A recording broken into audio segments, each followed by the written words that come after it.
журналистики. Один из недавних случаев – появление в эфире ток-шоу «Лицом к лицу» на канале Аль-Джазира российского политолога Натальи Нарочницкой. Одна из самых ярых участниц создания концепции русского мира, доверенное лицо Путина на выборах 2012 года, привыкшая комфортно себя чувствовать в срежиссированных эфирах федеральных телеканалов, на сей раз почувствовала себя в роли добычи.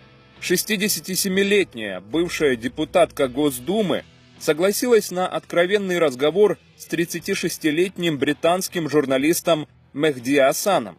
Такого позора Нарочницкая и вся кремлевская братья давно не испытывала. Вся программа длится 47 минут, но мы для вас выбрали ключевые ее моменты, демонстрирующие весьма интересные особенности мышления тех, для кого действия российской власти кажутся логическими и оправданными с точки зрения международного права. Существенная часть программы была посвящена действиям РФ на Ближнем Востоке, но мы остановимся на украинском вопросе. What about Ukraine? Of course we do care about Ukraine. My ancestors are from Ukraine. But there was a coup d'etat in Kiev. The constitution was dismissed. Even the mandate of president went to the Speaker of Parliament, whether under constitution it should go to the Prime Minister. The Constitutional Court was dismissed. Let's assume there was a coup d'etat. There's a division of opinion on that, of course, whether it was a coup or not. Crimea was taken by the Russians, annexed in violation of international law. Most lawyers would argue. Crimea the UN General Assembly. And, why do you think 100 countries at the UN condemned the annexation of Crimea? 100. Only 11 countries voted with Russia. Why do you think that is? Because it's politics. Politics 10 to 1. The 21st century. The politics in the 21st century. It's not because that the United Nations recognises national borders and sovereignty and says you can't just change the borders of a country. You talked about common borders. The international law, let me just finish. Okay. The international law teaches now that self-determination right is observed, but the principle of territorial integrity prevails. That's true.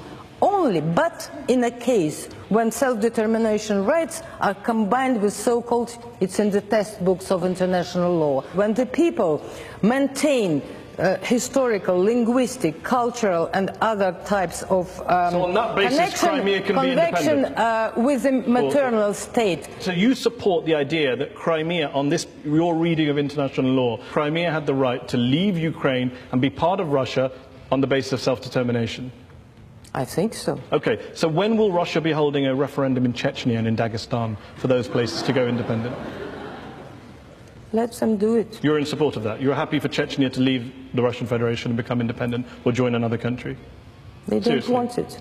They don't want it, but if they did, you support Chechen independence under a referendum in which the Chechens voted yes? That depends always on how the people's will is expressed. If it's expressed by the bandits and gangsters and criminals, because there were no bandits or gangsters in Crimea, were there? There were no men in masks. No, you just imagine those people But on our if there are screens. teachers, students, engineers, doctors voting calmly on their, expressing their free will, it's different. So don't make, Chechnya doesn't want to leave Russia. They now are flourishing more than any others. After you bombed them for several years and killed hundreds of thousands of people, I guess not. When Crimea was annexed by Russia, you said that for the first time in 20 years of political life, you felt happy. The West had pushed Russia into a corner, you said, and finally Russia has shown its red line. I'm just wondering, is the red line now fixed in place, or is it going to move geographically into other areas, perhaps in the region? That's it? Or are we going to see some more redrawing of borders in that area? Russia has proven through 25 years that it is ready and absolutely tolerating Ukraine's, floating this and that, under only one condition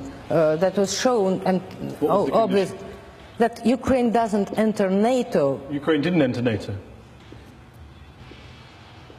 Even in September, before the Maidan started, Russia has no idea what then happened, etc., and had no plans. Ukraine did not enter NATO. It's the West who refused, who wanted to create from Ukraine a battlefield between East and West, and it's Americans. You don't want Ukraine to join NATO? In cooperation with Ukraine is still a superpower, but without Ukraine, with Ukraine as enemy is no more superpower. Can I give some friendly advice to the Russian government via you?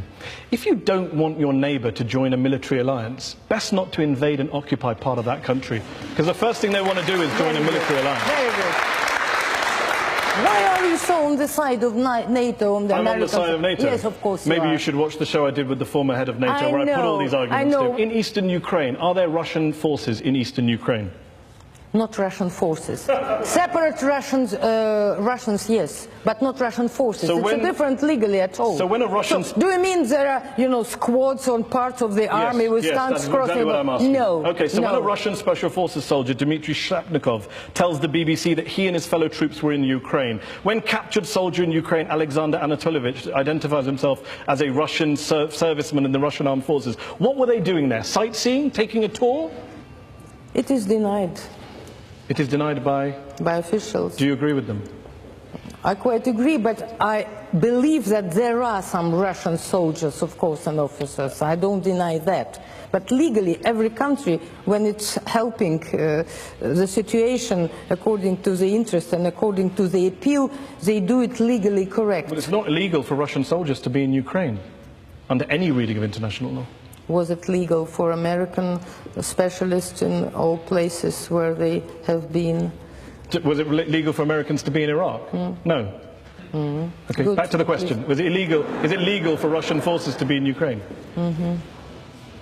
There are no forces.